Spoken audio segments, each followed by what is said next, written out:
I want to ask you something and I want you to actually answer it. Not out loud if you're not alone, but in that quiet place inside you where the real answers live.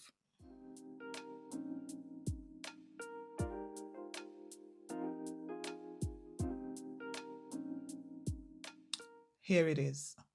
What did you need most as a child that you did not get?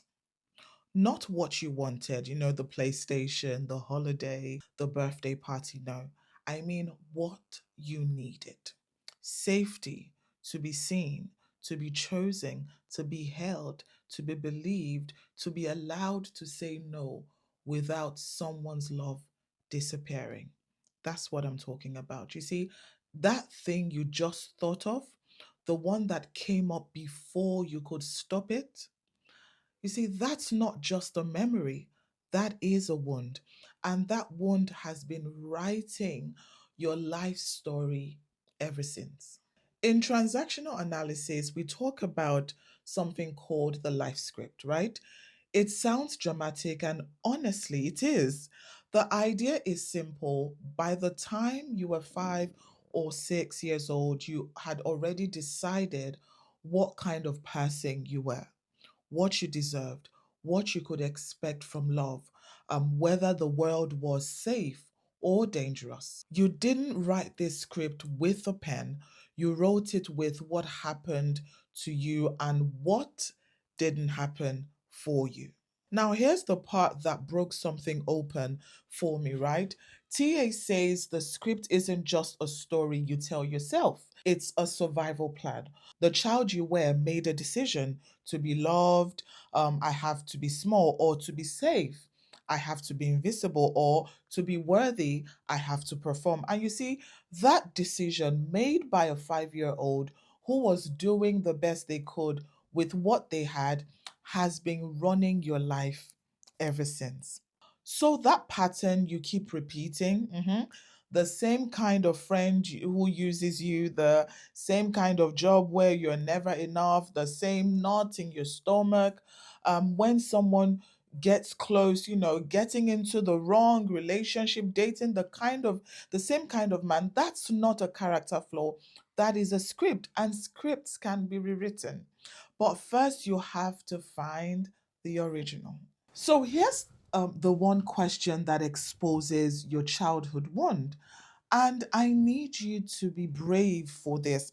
And I need you to ask yourself, what did I decide about myself because of what I needed and did not get?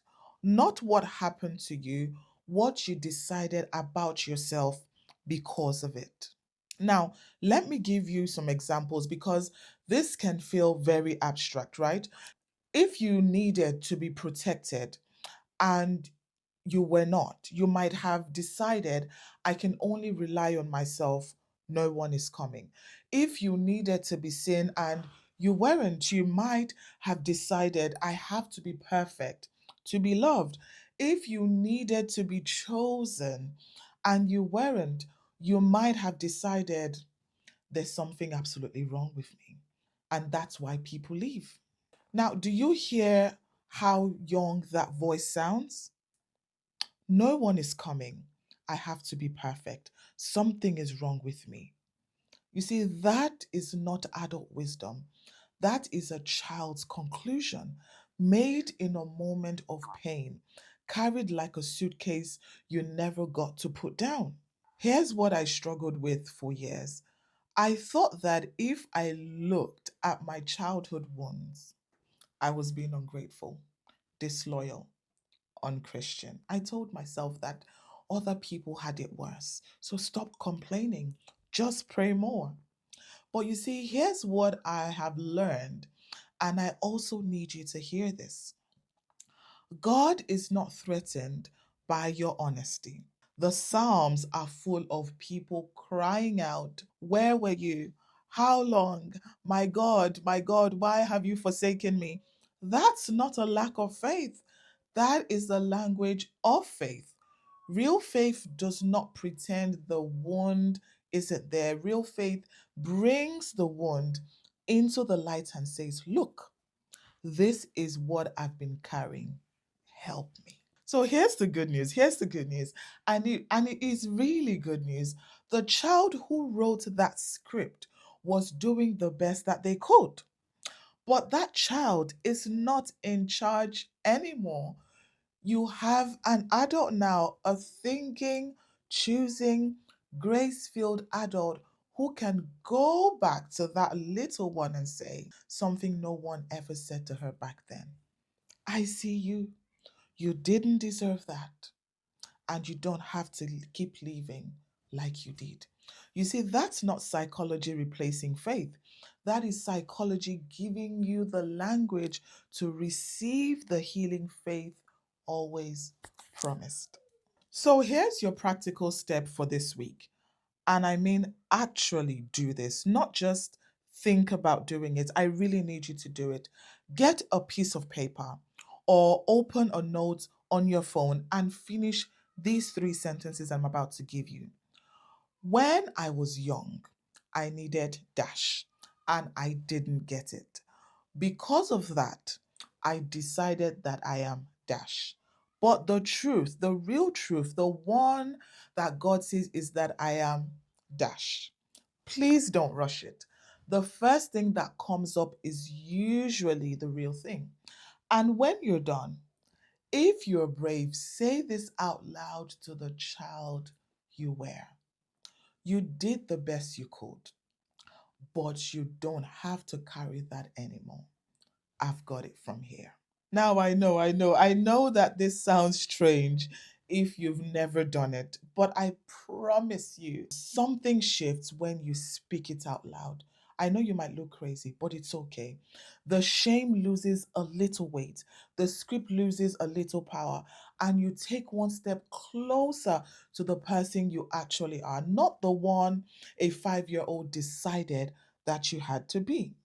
If something in you stirred while you were listening, if a name came up, or a memory, or a feeling you thought you had buried, that is not a coincidence. That is an invitation, not to wallow, not to blame, but to see. And seeing is the first step towards something new. Now, here's what I want you to do in the comments for me. Finish this sentence. When I was young, I needed dash. Just one word or a few words, you decide. Safety, to be seen. Someone, to stay, you decide. I will read every single one, and I want you to know that you are not alone in that need, and you never were.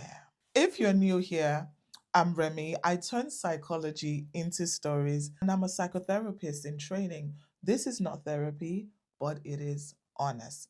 Next week, we are answering a question someone emailed me last month. How do I forgive someone who never apologized? That one's going to be very tender. So please don't miss it. And please remember to subscribe if you haven't. Hit the bell if you want to know when my next video or every other video drops.